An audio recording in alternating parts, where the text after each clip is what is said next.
So good morning, all. I'm Johanna Morrow. I'm in the Biology and Environmental Sciences Department here at Westminster College. I want to welcome you all to the first executive session of the Hancock Symposium with Gunnar Shaffer. Before we begin, there will be time after the talk for questions and answers. So as those questions come to your mind, feel free to type them into the chat or into the Q&A box. Well, it's my pleasure today to introduce Gunnar Shaffer. In keeping with the theme, Visions and Values, Gunnar indeed embodies this theme. Gunnar is a sixth-generation crop and cattle farmer from Friendship, Arkansas. Gunnar is driven and passionate regarding topics such as renewable energy, energy storage, and providing innovative methods for farming and gardening in all locations. In fact, his educational background is in engineering. He earned his Bachelor's of Science Engineering in Renewable Energy and a Master's of Science Renewable Energy, focusing on energy storage. Gunnar is currently a power systems engineer at Southwest Power Pool near Little Rock, Arkansas. And indeed, Gunnar is a visionary. He founded a company called Agrowponics. Agrowponics, which stemmed from a research project which Gunnar worked on while in the university research lab. Agrowponics aims to provide sustainable farming and gardening practices with a goal of empowering using a vertical growing system. So on behalf of Westminster College, please join me in welcoming today Gunnar Shaffer. I turn the floor over. Thank you. Can you share the screen?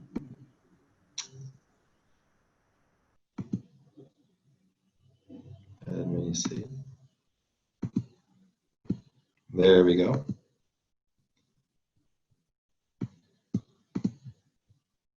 Can you see me? Yes, I can see you, and you can hear me. You are sharing as well, yes. Thank you very much for the introduction. It's good to be able to speak to you today.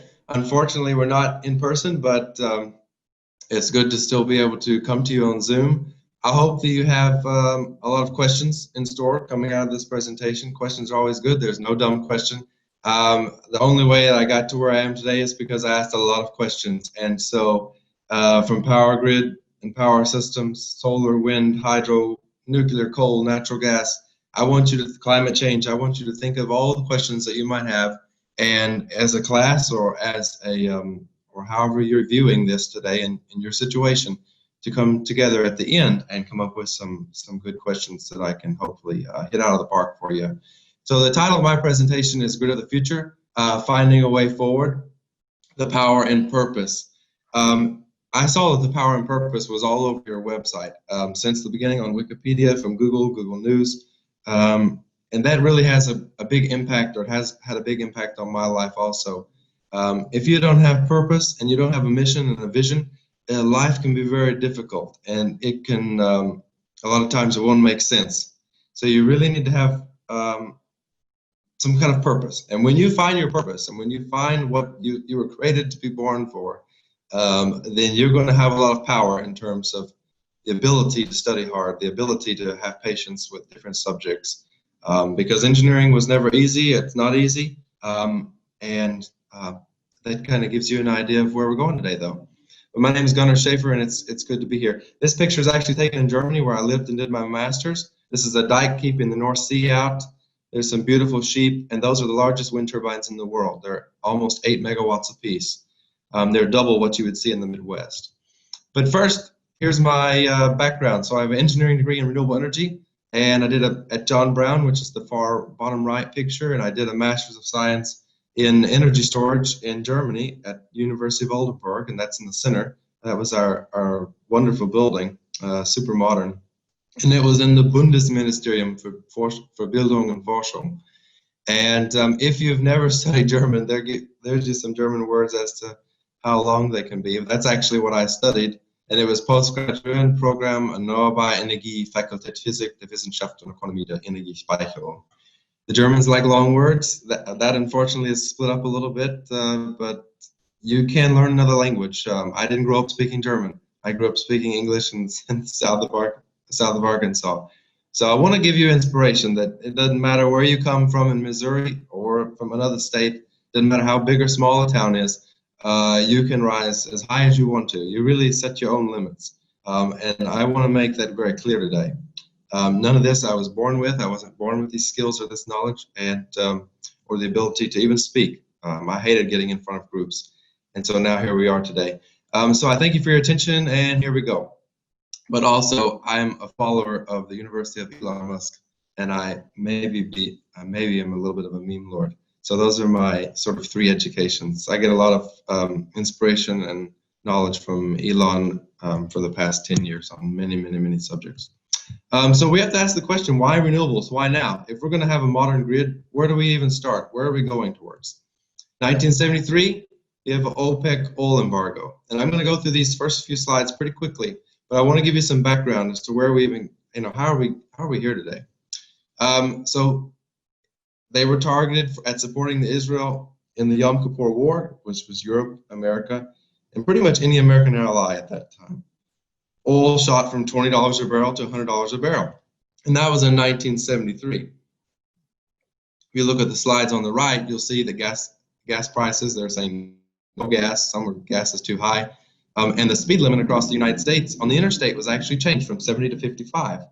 Now that scared and freaked a lot of people out. Hashtag 6 months, hashtag that's very crazy. And so hashtag what happened? People go to the streets. People don't put up with this very long.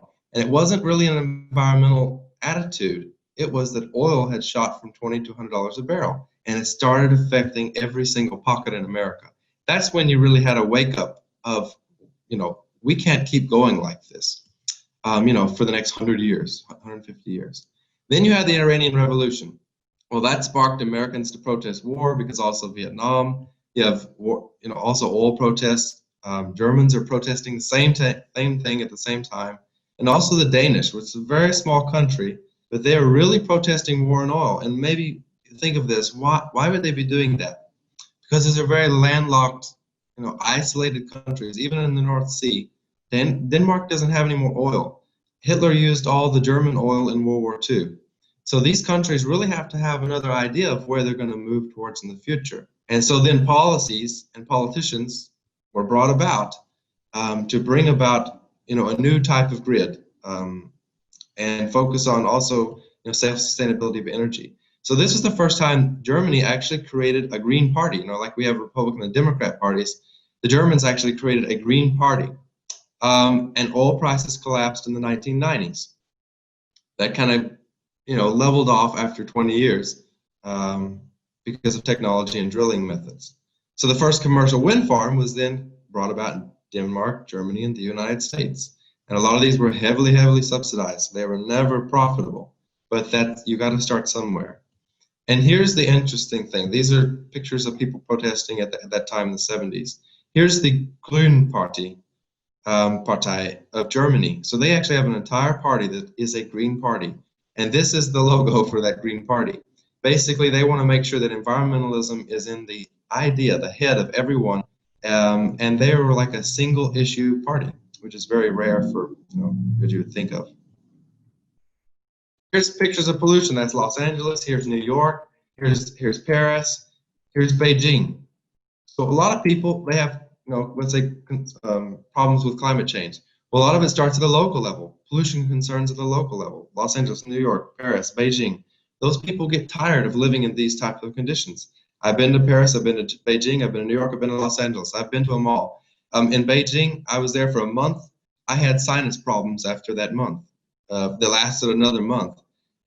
So a lot of people in bigger cities, they see this as a concern that affects their health. In Friendship, Arkansas, where I grew up, we never saw weather like this. We never saw pollution like this. You're not going to see this in rural Missouri. So of course, people are going to have a different opinion, very valid opinions that differ very widely based on where they're at. And so that's where we come to. We have two major problems. We have local pollution problems, which are very serious on health, and we have global climate change, which is a little bit harder to put a finger on as to what is causing it, who is causing it, who has the share of responsibility? That's really the major question that we see there. Germany in 1991 was the year I was actually born. I'm 28 now. Germany enacted a feed-in tariff, and they started paying people to install wind and solar panels. In 1992, there's a Kyoto Protocol to limit carbon emissions, which you may have seen. Just a few more, and we'll get on from these boring lists. But I want to give you a solid foundation. 1993, the United States introduced the wind production tax credit. So there's a tax credit for installing wind. So it didn't just happen by activism. It didn't just happen because of laws and rules and regulation. It was a combination of the people. History to present. So now we're today, wind and solar prices are dropping like never before. And the major players of the United States, Germany and China. And you can see the growth from about 2000 to present 2020, 700 gigawatts. That is 700,000 megawatts. Each wind turbine is around 3 megawatts. That gives you an idea of about how much wind there is. Solar is a little bit more complicated to explain because the solar panel is so small, but there's literally billions of solar panels all across the world. But we didn't just stumble upon this solution. This is an example of where the future is going. This is the most futuristic site that I could find and explain to you that it's in Germany. The hub height, so the middle of the wind turbine, is 178 meters, 584 feet. That's huge, that's massive. The hub and blade height to the tip top is 808 feet. And you'll see the water basin at the bottom. That is for energy storage. So down in the village, there's a pond. And basically when the wind is too high and the electricity grid's not needing it, it pumps it up into this big basin. And then when the power is needed, typically around noon to late afternoon, then it would generate even more power on top of what the wind's generating. So this gives you an idea of where the grid's going. And this is an actual picture of an actual site in Bugel in Germany. It's made by Max Bugel, is the company, but it's in Geldorf. Gale is like gale force wind, and Dorf is village. So you can imagine they have a windy village. And there you go. So here we go with climate change. You pretty much have a stance on it, I bet. If I asked each one of you, you're going to say, yes, it's the worst, or no, it's not really a problem. And that is kind of the problem. We have a doom and gloom scenario where by 2050, if we don't do something, the whole world's going to die, the sea levels will rise, you won't be able, your kids are all going to be destroyed, and a lot of times that's what we see on media. And then the other is that nothing's wrong. And this meme, of course, I think all of you will know, it came out all across this world, the world this year. And I thought it was really funny, but it's a kind of a good, accurate representation of so many things, from a fight in your own house to also climate change. Someone saying nothing's wrong, and the other side is screaming, we're all going to be dead. And really the answer is not either. We're not going to all be dead. As I showed in this graph, how rapidly things are moving. We don't understand exponential growth. Just like we don't understand COVID-19, how it happened so quickly, out of nowhere. It's the same thing with solutions for climate change. They're coming rapidly. They're already installed. We have all the pieces to the puzzle. We really just have to continue to put the puzzle together. We have to do it rapidly, but I'm not a doom and gloom, and I'm also not in the nothing is wrong camp. And I hope you're not also. There's nothing to fear, and you shouldn't. But fear isn't always a bad thing. But there is also something wrong, as I showed in Beijing, Los Angeles, New York, all these places. And so this is where we're going. Now the question is, it's not simple. I don't even want you to understand this image. This is how complicated climate change. Every little impact impacts something else. And some are good and some are bad. Some areas are getting a little warmer, some are getting a little cooler. That's the whole idea of climate change. So some people are impacted positively, actually, when you're looking at it scientifically. Some people are impacted extremely bad. And that's really where we have to increase our efforts and make sure that those people or regions are impacted a little bit less, or that they're able to adapt. A lot of times we can't control the environment, so we've got to be able to adapt, and adapt accurately and technologically. But this just shows how complicated. It's not also just two memes, right? It is an enormous, complex hapax legomenon. This is what this is called, hapax legomenon. And this is how complicated things are. So really, what are our solutions? Well, we have wind. Many of you have probably seen the wind turbines, and we also have solar. These also just didn't happen, as I explained earlier on. And then what do we come to? The wind doesn't always blow, as Donald Trump has reminded us. The sun doesn't always shine, as you very well know, every night. And we have a problem with that, okay? And so we have to address these concerns. And I think this is what the sector's doing. So I did my master's degree in energy storage because I knew that wind and solar, they're developed. They can get a little bit better, but incrementally. But really what we need is better energy storage. And that's what that is on the right. That's an energy cell, a battery cell. And that's how they're made. Those cylinders that you buy at Walmart for your batteries, those cylinders are just rolled sheets of a positive and negative electrode filled with an electrolyte. And you can charge thousands of those, and we'll go into that a little bit later, but lithium-ion batteries. And that's basically what's powering a Tesla car. That's what's powering the Tesla Power Pack, are these batteries. And this is where we're at. So they do, and we have to have valid concerns around safety. They can throw fireballs, they can be a volcano, and they can also blow up. But there are thousands of wind turbines across the world, and this is not the norm, right? This is not the norm. Wind turbines are always safely spaced away from houses and projects. And you can think of nuclear plants that have melted down and killed thousands of people. You can think of coal polluting harmful toxins into the environment and creating environmental asthma and cancer situations. Coal ash spewing out of lakes and rivers from the coal ash dams that come with power plants. You can think of methane it's a harmful for the environment coming from natural gas power plants. So each technology is going to have a downside. There is no silver bullet, but this is where we're moving towards. That this is the minimal, this is the minor thing. But then also, this is not the answer. So unless you're an oil-rich state, this is just a marketing ploy. This is not the answer to the future. Those wind turbines will never pay themselves off. And so I also want to be clear about that. There is a very valid reason for doing this. Is to inspire a future generation, but it's not to pay off that building with wind power. But these are great examples that either the left or the right will use to say, it doesn't work, it's never going to work. This is an example about educating the public, and this is in Bahrain, which is an oil state of all places, and that's called the World Trade Center of Bahrain. So these are labels that you've probably seen everywhere: evolving grid, grid compliance, cybersecurity, microgrids, electric vehicles. All of this fits in the grid of the future. Energy storage, solar, customer demand. Maybe in the future you will have to lose your 24/7 air conditioning and lose it for 15 minutes on the max heat of the day. But it's alternating, and maybe your neighbor loses it for 15 minutes, but it's at a different 15 minutes. And so you're really solving a lot of the grid problems, and it will take a little bit of sacrifice. Now there are situations where we wouldn't have to cut power, and that's 99% of the year. But there's always a few days of the year where it's really, really bad in terms of just the overall operations of the grid.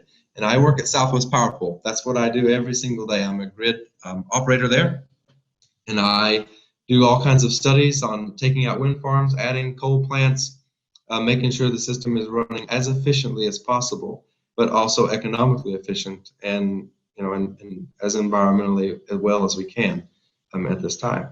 So this gives you an idea of what we would see on a real day. The bottom is nuclear. Nuclear doesn't come off. When it's on, it's on. You know the dangers of turning nuclear off and overheating, things like that. The next is coal. And as you build up, this is your whole load profile. The top of the graph is your load profile for the day. How much demand is there? So coal picks up the next amount. It's very slow. You have to take the coal off the trains. You have to then put it on conveyor belts, then grind it, then powder it, then put it into the boilers and make steam and then generate electricity. So it's not as flexible. And it's also dirty in terms of the climate. You can put scrubbers and make it very clean. And that's where the term clean coal comes from, even though your coal is naturally dirty. Gas is the next best thing, natural gas, because it's a gas. You can instantly put it into the burners, and you instantly, almost within 30 seconds, have power. And that's a very positive aspect of natural gas. It's very dirty to get out of the ground because of methane leakage. Methane is 23 times more harmful than CO2 to the environment.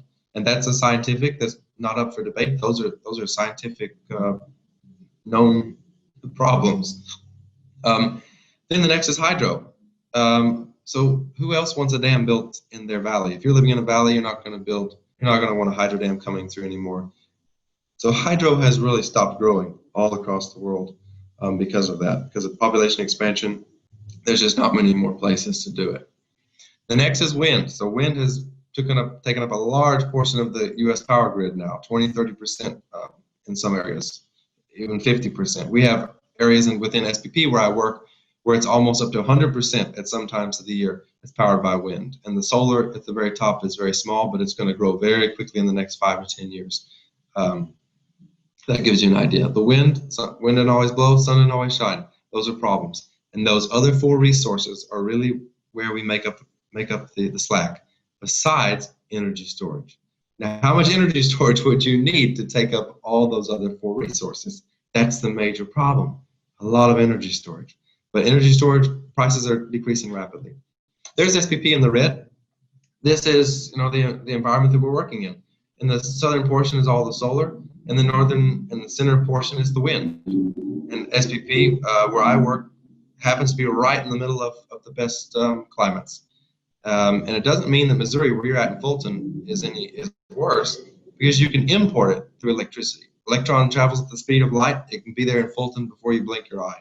We just have to build transmission. So it's not really a problem. We have to build transmission, and we have been all across the United States. Obama, Trump, doesn't matter. We've been building transmission at a rapid pace, and that's really where I want to give you hope and see the future. And this is a graph of wind power prices declining like crazy. In the 1990s, we're talking about astronomical, would never make sense, but you got to start somewhere. You got to invest somewhere. And now we're today in the present of under $50 a megawatt hour levelized. If you're a business student, you'll understand levelized cost of energy. You'll see it over there on the left. And as that happens, wind turbines get bigger. They become more efficient. They become economies of scale. Those types of things happen. We'll skip that equation. And this gives you, a chart across the world. Onshore wind is now cheaper than coal, natural gas, but at the same time, you've got to remember the wind doesn't always blow, sun doesn't always shine. So we've got to have a big and diverse resource mix. The United States, $37 a megawatt hour. Brazil, $30 a megawatt hour. A lot of that has to do with just labor cost. In Europe, labor cost is more expensive. So the wind turbine is about the same price, but the labor cost is quite different. This gives you an idea, though, across the world where we're at. From $600, astronomical, to where we are today. And it's cheaper than coal and natural gas and nuclear. But the wind doesn't always blow. So we have to have we have to have a diverse resource mix. What are the wind challenges? Intermittent, the wind doesn't always blow, like we've said. Must be supplemented with constant generating sources. Wind is in remote areas. It's expensive to build new transmission. Wind could be a silver bullet with a little bit of energy storage, because the wind does blow at night and wind does blow it in the daytime a lot of times. But there's a lot of people who say, not in my backyard. If you're a farmer in the rural area, if you make money, you're happy. But if you're the farmer who's not making the money from the wind turbine on your neighbor's land, you don't want that wind turbine up. So you've also got to fight those issues when you're talking about wind integration. The major thing is forecasting. That's what I specialize in at SPP. And I also specialize in my master's degree in Germany, is forecasting. We've got to know when the wind's coming, how much is coming. That way we can plan the other resources. And this gives you a perfect example. There's the total energy production on the left, and this is across the span of 5 days. So you can see in the green, the wind drops off one day, and guess what picks up? Coal picks up, natural gas picks up, hydro picks up. So what would we do if we switched to a 100% renewable system without energy storage? It would be a bad situation. So we need to keep moving in this direction, and we are as fast as we can. But then there's also a myth that the wind never blows, or the sun never shines. Well, for example, Here's a 2-day period in the middle where the wind was very stable, actually, very, very stable. And coal slowly ramped down, natural gas slowly ramped down, and hydro in the blue at the bottom modulates typically load pickup and load drop off, load pickup, load drop off. Daily, you see that daily pattern there. And then example on the far right is wind dropping off very rapidly in one day, and coal and natural gas pick up the slack very quickly. So the way we have the power system today, it's not perfect, but we're not starting with a new puzzle that we don't know where all the pieces are. We've got the pieces of the puzzle. We've got the full puzzle. We've just got to bring the cost down. We just continue to bring the cost down, and don't panic about 2050 and we're all going to die in gloom and doom. Even in the current situation that we're growing at, we're going to be probably pretty fine because we're in an exponential field. Just as we weren't fine with COVID, I'm positive we will be fine with renewables. This is a graph of the average wind speed. So that V3, that's the critical component. Velocity is cubed. So 1 little bitty meter per second increase in wind creates an exponential amount more power. And that's the most important key concept. SPP is in the center. You see that highlighted. That's where we control. We have actually most of the wind power in the United States. I think we have around 28 gigawatts, 28,000 megawatts of wind installed. And this gives you an idea, though. Velocity is cubed. So that's why very rapidly, as you get away from the windy areas, you don't see wind farms. Because small impact creates a huge energy impact. And here's solar. Solar, sun doesn't shine at night, it only shines during the day. But at the daytimes when we're using refrigerators more, we're using air conditioners more, the big loads. And this gives you a chart of the average solar across the United States. Of course, it's more in the desert. But look how much more we have than Germany. Germany is still ahead of us in solar. And we are almost like you would say light years ahead, no pun intended, ahead of Germany. But that's because of policy. In Spain, we're about equal with Spain in terms of per capita or per person, or there's different metrics you can use to measure this. But Spain has about the same amount of sun as we do, but Germany doesn't. Germany's ahead, and Germany's ahead also in wind. This is the complexity of wind forecasting. This was had a lot to do with my research topic at the university in Germany. It's very, very complicated to forecast wind because the wind is so variable, even 10 meters from the next, let's say, set of molecules. And so you have a wake effect, and that next wind turbine affects the other wind turbine. So we have a lot of need and computing power that goes into forecasting. It's very, very, very complex because we have to forecast the wind to tell the natural gas and nuclear and coal what to do. And that's what we do every day, 24/7. We create these models 7 days into the future. And this is just a slice of a wind plane, how complicated it can be. But do not fear, there are many weather satellites. And that's really where we get all this data and information. And probably your keynote, the speaker who spoke before me from NASA, they have a lot of the responsibility of these satellites. And the whole world should be thankful for the United States putting so much into space, because it affects everything from weather to flights, airplanes, to even renewable energy forecasts, which I bet you didn't realize. And there are most parts of the world are covered by 3 major models, 3 major satellites. And so every part of the world should be able to generate a forecast. SPP, where I work, we have 9 good models, 9 good models of potential power output. And they vary in length, but we have a good idea of how much we're going to be producing. There are 2 new satellites, goes east and goes west. These are billion-dollar satellites that were just launched last year, and they're up and running, and they have made a world of a difference in terms of forecasting fronts, where things fall off very quickly and where things rise very rapidly. Those are reliability concerns when you're talking about the power grid and supplying electricity 24/7, 365. At SPP, we've passed our 75th year in operation, and we have not had one blackout. And there's a reason why we haven't had one blackout, because the company does a really good job at making sure the system is reliable. It may not always be the cleanest, but we're going to make sure that it's reliable. And SPP and MISO and ERCOT and CalISO, all the different companies across the United States that are what are called regional transmission operators. they make sure that we keep moving along. Here's the world's largest battery, though. This was installed, I think, in 2017 now. 100 megawatts. It's actually very big for a battery. It's massive. And it has 129 megawatt hours. So it could push 100 megawatts for 1.29 hours. You would divide and drop your units, if that makes sense to some people. But it doesn't look sexy, it doesn't look complicated, it's just boxes filled with tons and tons of batteries. And that's really where the grid of the future is heading. And so there's solutions. I already told you the puzzle's all there. We've just got to keep putting the puzzle together. There are no real big missing pieces. We have to just continue to reduce cost and install about as fast as we can. But why batteries? Because they're fast. When you turn your phone on, boom, the light comes on instantly. How does that happen? That's because of a battery. So it's not gas, it's not coal.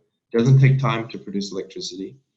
Its operational bandwidth is very flexible. I can use this phone for seconds. I can also use it for hours, and it's going to work almost every time. When you have many batteries, there's no chance that they would all be out at the same time. Frequency regulation, they can make sure that the power grid is balanced in real time. We balance the grid 60 times per second, 365, 24 hours a day, 7 days a week. And that's what frequency regulation is. Energy shifting. We can charge the batteries at night when the wind's blowing harder and longer, but load's low. And we can then use that energy during the day. And you may have heard of some of these concepts, but I'm trying to put everything into this presentation that can simplify everything you need to know to be, as basic educated about this subject as you can, to have a good discussion with your friends, your family, politicians, your research professors, whatever. And also the modular design.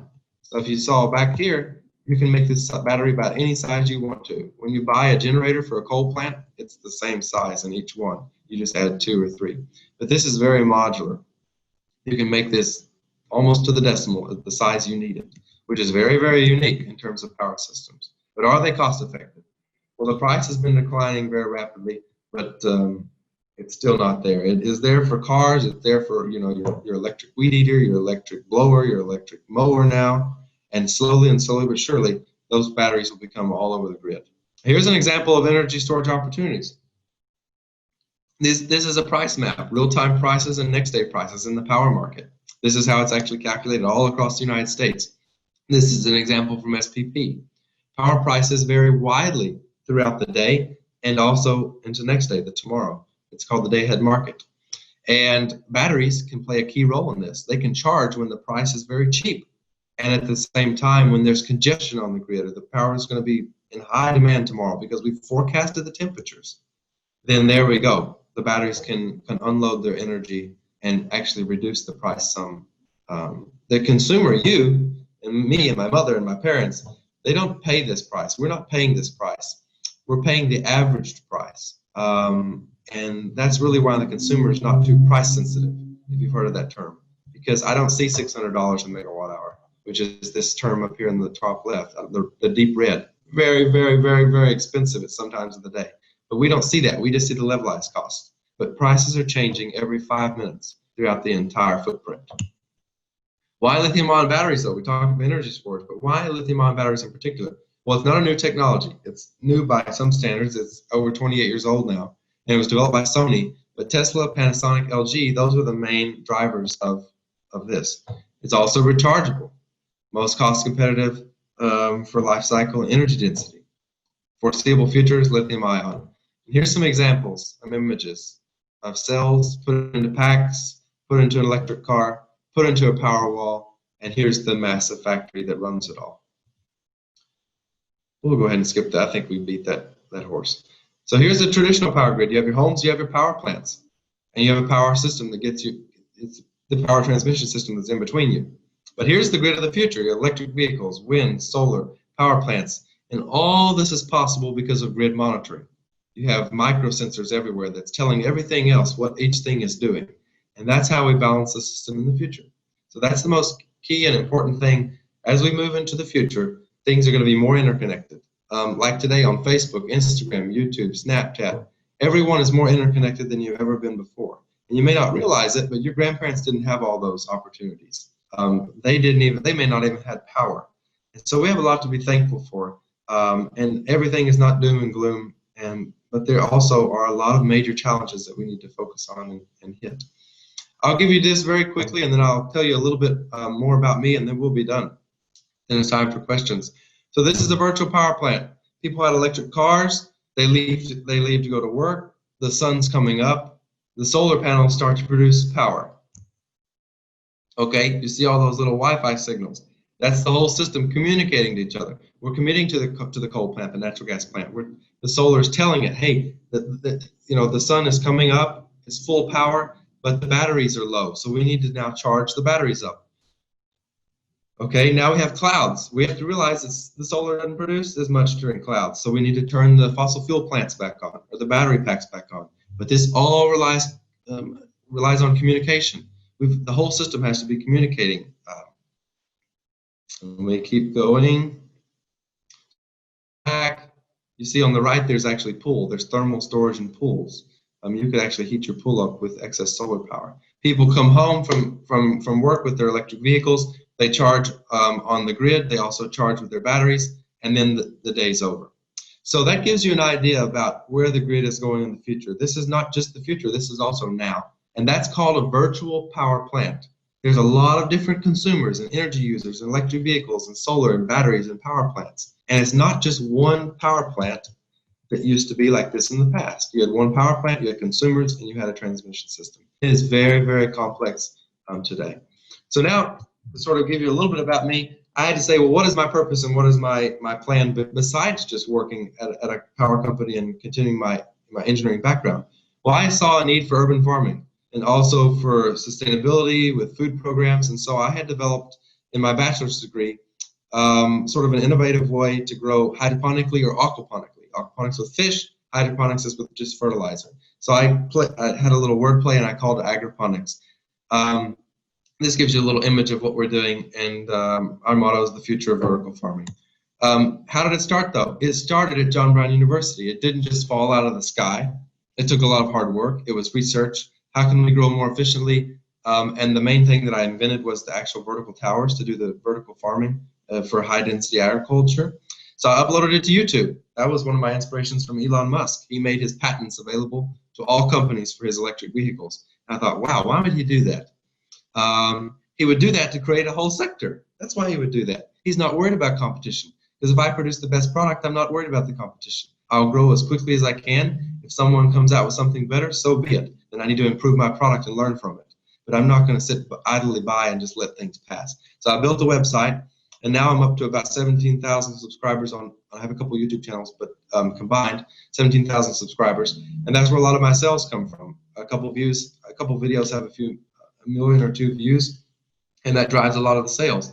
But I actually showed people how to make the towers. Now, albeit in a different method, in a different manner from what we use today in a complex manufacturing process. But I wanted to give this person who's in Cambodia, and I went there to Cambodia for a month, and I worked in that village, and I built an entire system, flatbed hydroponic system, and an aquaponic tower system. And this is just a small picture. But for me, when I'm talking about purpose, power is in purpose. When I see her smile, it almost makes me emotional, because that's really all I need to have purpose, right? Power systems, the grid, that'll give you purpose. I'm fighting every day for the proper solution, pushing things forward at the power company all across the United States where I've spoken. But I'm also pushing personally on my own initiatives and company. And so I have a few workers, and we do part-time work. I text out orders and say, we have an order today and tomorrow, or 5 orders tomorrow. And I text out orders to the workers, and they fulfill the orders. And it's very simple, but I still continue to do what my passion is with renewable energy and energy storage. But this lady is kind of what gives me purpose, though. She's very poor. She didn't have anything. You have never seen destitute poverty. If you've never been to a developing country where there's destitute poverty, you've got to go. You've got to put somebody else's shoes on and walk in their shoes for a little while. I was there a month, and I learned more about myself in that month than I ever thought I would. But the key is persistence. Never give up. Never give up on your dreams, your goals. It doesn't matter if you're a senior right now and you're ready to quit, or if you're a sophomore or junior and you don't see the light at the end of the tunnel, really don't give up. These are some pictures of the company and what we produce, what I invented, and we now sell all over the world. Here's a chef in Colorado. He wanted a system for his wall and his restaurant, and I built that. This is our main product, our tower systems that people put at their home on residential areas. And then our towers also rotate 3D, 360-degree rotation, so that's a unique aspect. And I never forgot where I came from, so I went back to John Brown and I sponsored a senior project. And I said, here, students, this is where I started in 2013 with, make it better.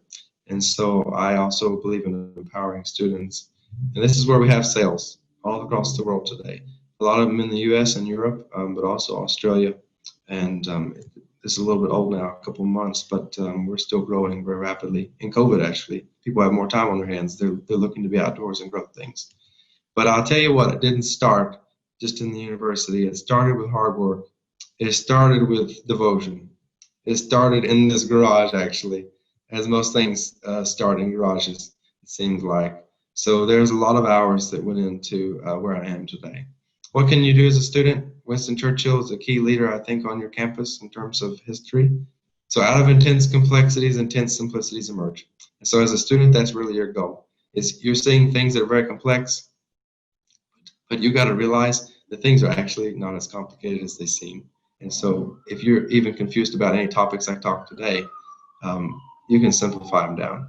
If you're a researcher, it's a mistake to look too far ahead. The chain of destiny can only be grasped one link at a time. And that's Winston Churchill. You can look out far in the future, but in honesty, you don't know what happens tomorrow.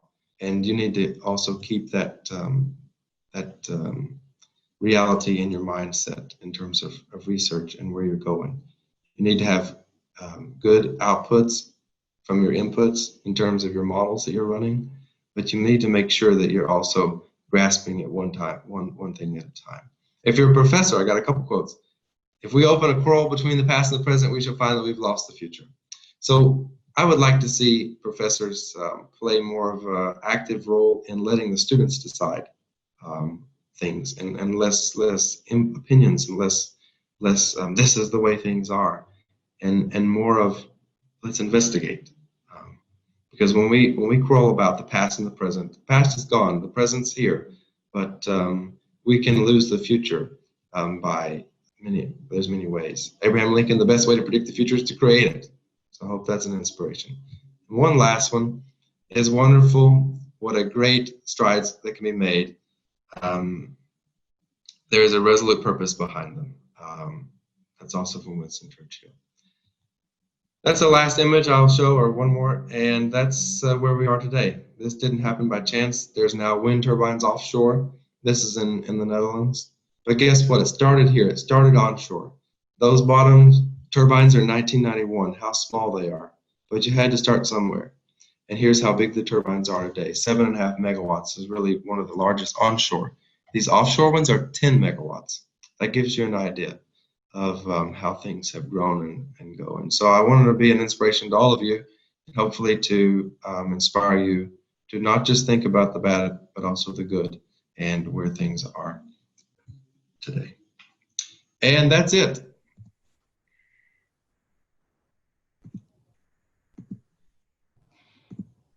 Well, thank you so much, Gunnar, for that inspiring and exciting talk today. I truly enjoyed it. I would like to invite virtual applause from wherever it is you are tuning in today to watch today's talk. So now I will go ahead and open it up for questions, and a few questions have come in during your talk. So I'll go ahead and start. So for the first one is from Anonymous. Do you think the United States will ever reach a point where the use of renewable energy sources is the norm? Yeah, it's not a question of if, but when, right? And that's with most things. When will everyone have a personal laptop? Remember how expensive computers were, and it's the size of this room. Yeah. People in the 1980s would have said you're crazy. 1970s would have said you're crazy. And look, 50 years later, we have computers right here that are more powerful than what went to space. And And that's very hard to understand. And I can promise you I'm not going liberal or Democrat, Republican, conservative, whatever. Just the scientific fact is that we're going that way. And because it's cost effective now. Solar and wind is cost effective. And we do have solutions. And so we're moving there. It's just not it's not a matter of if, but when. And 2050, where the climate change, the Paris Accord is at, it says by 2050 we have to limit the Earth to 2-degree warming. I wouldn't say we're well on the track to that, and I wouldn't say that model is also perfect. You have a lot of inputs all across the world into that model, and how do you know that it's going to be 2 degrees? That's an average of models. Some are less, some are more. And so the best we can do is the best we can do, and we have to prepare for the future. And we each have our own responsibility, and it doesn't just start with the government. It doesn't just start with Europe. It starts with you personally. So if you have money, if you have time, if you have efforts, then buy a Tesla. People, what they hate is hypocrisy. That's really what people hate. They hate hypocrisy. If you have the money and you believe in electric cars, so I bought a Tesla, for example. It's in my garage, charging now. It was an investment, but I can't speak to you about electric vehicles and the grid if I myself am a hypocrite. I had to set aside extra money to do this, but it was something that was very valuable to me, and so that's what I did. So with the advent of electric vehicles, and we're moving away from fossil fuels now. GM and Ford and Tesla and Nikola, and there's Lucid Air. There are more electric vehicles coming out every single day, it seems like, or every week, that even 5 years ago you would have said as a pipe dream. And that's the key that those models from 2015 in the Paris Accord didn't understand. They didn't understand electric vehicles. And that's why I want to come across as electric vehicles can charge from solar, wind, or coal. They can charge from any resource. So that's kind of where we are in terms of we will be there by 2050. I'm almost positive. And I can say that from a technical background also. All right. The next question comes from,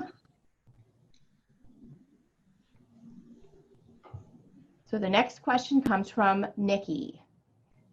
So the issue alluded to with renewable energy is how will we store it? So how do we plan to deal with the waste that lithium-ion batteries may generate? Yeah. So the other flip side of the coin is, well, what do we do with coal? We have coal mines, open strip mines that bleeds into creeks and rivers, and it has an issue. I talked about natural gas leaking methane. Just when you drill for it, how much methane? No one even measures that stuff. How much methane is leaking out? Hydro, what is the impact on people downstream? My dad has a farm, and every single year it gets flooded because the hydro dam is concerned with generating electricity, and they're not planning for floods properly. They know it's raining upstream, and they release too much at one time and flood the farm. Our farm was 16 feet underwater this year. So like in nuclear, we've seen the big disasters with nuclear, okay? With wind, you can recycle the blades. You can't really recycle the foundations. The concrete, wind turbines get bigger, new ones come, you gotta blow them up. And solar, you can grind up, you can heat up, and then you can take the elements back out. Now to your question, that's why I want to lay the foundation, is that it's not just batteries that have this problem. All resources have this problem. Batteries have a unique problem. Some batteries are toxic, as you might well know. I don't know how many of you are in the chemistry world, but there are toxic elements. In most lithium-ion batteries, there are not what you would consider extremely toxic elements. In coal is toxic, natural gas emissions and things can be toxic. The glues used in wind turbine blades could also be toxic. I mean, there's just an endless thing. Solar panels can have cadmium. That's very toxic. But with the batteries, they're actually easy to recycle. What you do, you discharge the battery. It's sort of like lead acid batteries. Actually, lead acid batteries that you do to start your car, that is the most recycled object on the entire planet. It's more than aluminum cans. Why? Because you can actually get paid to recycle your lead acid battery. So there's already a process with that. There aren't many lithium-ion batteries in use today that have even needed to be recycled. And that's kind of where we're at. A lot of people aren't going to go all the way to a recycling facility to take out this little 1 gram battery and go all the way across town to recycle it. But when you're talking about big power systems like you saw in Australia with that 100 megawatt pack, of course they're going to recycle that. And what they do, drain the battery, you grind up the battery so that you don't short circuit it. Once it's drained, then you heat it, and you know different metals, different elements have different densities, right? So when you heat things, they stratify into layers, just like when you're oil refining, okay? And so the heaviest elements within that battery that are being recycled sink to the bottom, and the lighter elements sink to the top. And that's how you actually then draw off those lithium ions, and there's also chemical processes to basically make it more pure, the individual elements that you're pulling out of there. But like it's in an aluminum or stainless steel casing, that's also recyclable. And another thing, that the electric batteries that are in the cars today, like for example, Tesla, Nikola, Lucid Air, there's the new Rivian truck coming out. There's a few 18-wheelers that are coming out. Amazon has now ordered over 100,000 electric transportation vans.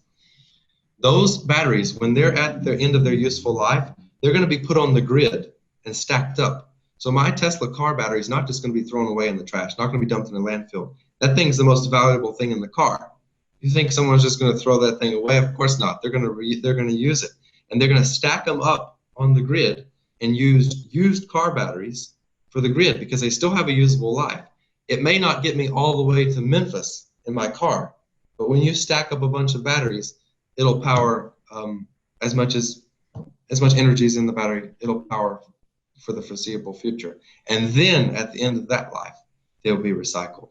But I don't really have a major, let's say, research scientific. Like I told you, all the pieces of the puzzle are there. We already have this technology. It's not complicated. It's just a matter of cost. Why is it cost? Because there's not enough batteries to even recycle right now. Okay, so I hope that alleviates your concerns. Yeah. Our next question comes from Therese.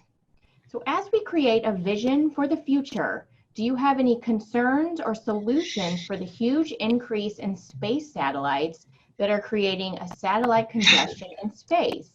And can countries collaborate to decrease the quality of things out in space? Yeah, definitely. So with the United Nations, also in Geneva, I was in the Geneva office in Switzerland. There was an office that's basically working on satellites, space junk. The United States tracks, I don't know, it's like every piece of space junk that's under even I think 1 centimeter. We track all of this space junk, and it is a major problem. What do we do with all this space junk? All these countries are starting to release satellites and things like that. The major satellites are typically okay. There's some that are geostationary, there's some that are orbiting, and they all have different concerns individually. If you're geostationary, you're not really moving, you could say in some sense. And if you're orbiting the planet at a very rapid speed, then you could have big problems with even a centimeter piece of waste. So those are big concerns. But there is a huge tracking system. It's already in place to track these dangerous weapons, and it could be a piece of trash, but when it's moving at 20,000 miles an hour, it can go right through your satellite, even if it's a piece of toilet paper. So you've got to be very careful with that. Elon Musk is trying to launch a lot more satellites, and if you go to Starlink, I think it is on their website, they'll give you an example of sort of what their solutions are, because the idea that only we can have internet is also kind of a sadness and a crime. There are people in Africa who still don't have the internet. They have access to a phone, but they don't have access to internet. They don't have access to education. And so really what the satellite is doing in that standpoint is making internet available to the most remotest parts of the world so that everyone has an equal footing. And I really support and believe in that. And I believe that technological innovations will supersede space junk. And there's already people who are inventing ways to gather space junk, to collide with it intentionally, to try to absorb it. And if we can dock an international space station from something that was launched from Earth, how complex that is, I just never doubt the human willpower. I mean, that's just something you just don't doubt. We've overcome so many obstacles as humans. as a young person, I'm not going to sit around and worry about all these things. There's a lot of engineers working on this topic, I can guarantee you. I've met some of them. Yep. So the next question from Nikki is regarding the effects of clean energy adaptations and the environment. For example, how solar fields and wind mills, we've heard about being problematic with wildlife, or how dams may change natural topography of the land. Mm-hmm. Okay, so what's the main question? How are you summarizing that? So what are the concerns? How do we cope with those? How do we cope with those effects? The effects of these clean energy adaptations. Yeah. Regards. Well, I can tell you, it depends on each country. As people become more scared, they become more politically involved. They become more willing to make sacrifices. They become more willing to force others to make sacrifices, which I don't always agree with. For example, in China, they built the dam. Move. Sorry. 1,000-year-old temples and sites. Bye-bye. You're underwater. Because China said we are suffocating. Every city, major city in China was looked like that picture I showed you. And I was there for 1 month and I couldn't breathe. I was like, I gotta get out of here. My eyes itch, my lungs hurt. And I could imagine living there. And one student in Beijing, Jiaotong, I went to business university there for the month, and I met a student, and in the private, away from the communist professors, she was crying and saying, I don't know what to do. I'm miserable, leave this place.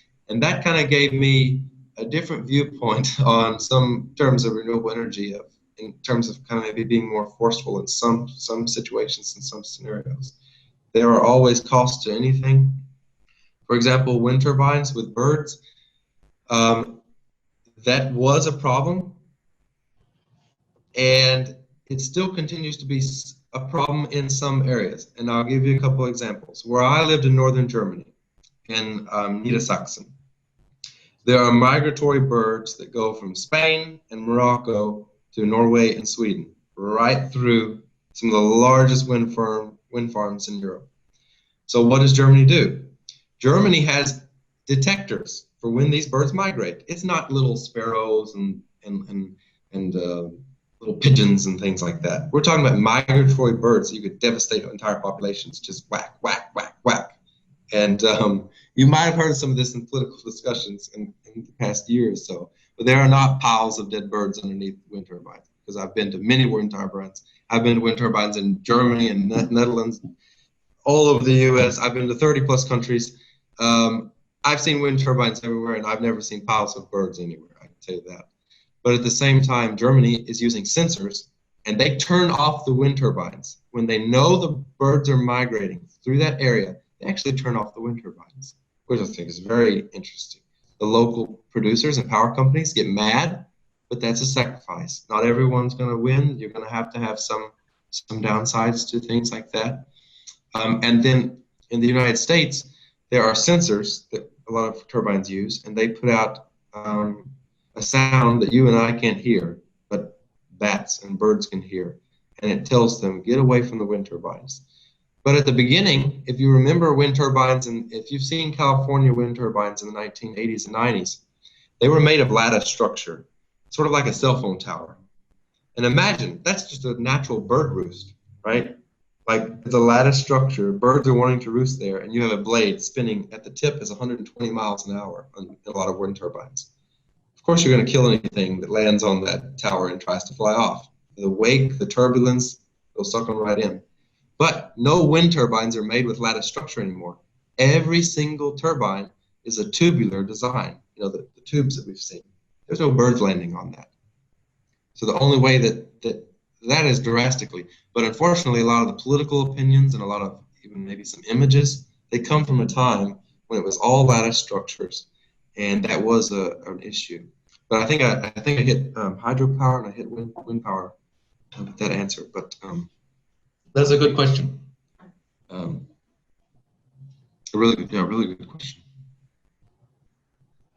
So I have a question for you, and I think you answered it quite a bit in the end of your talk there, with perseverance and hard work. But what advice could you give students who have a great idea Yeah. in school and they want to see it through, or they want to continue that idea, or Yeah. follow that through?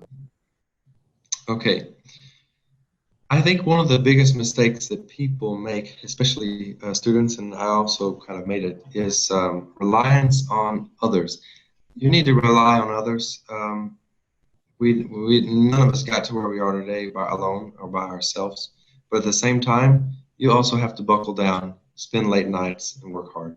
And there's no substitute for that. No amount of knowledge I could gain from Dr. Morrow's class is going to give me an expert view on biology. It's going to take long nights. It's going to take hard studying. It's going to take experimenting.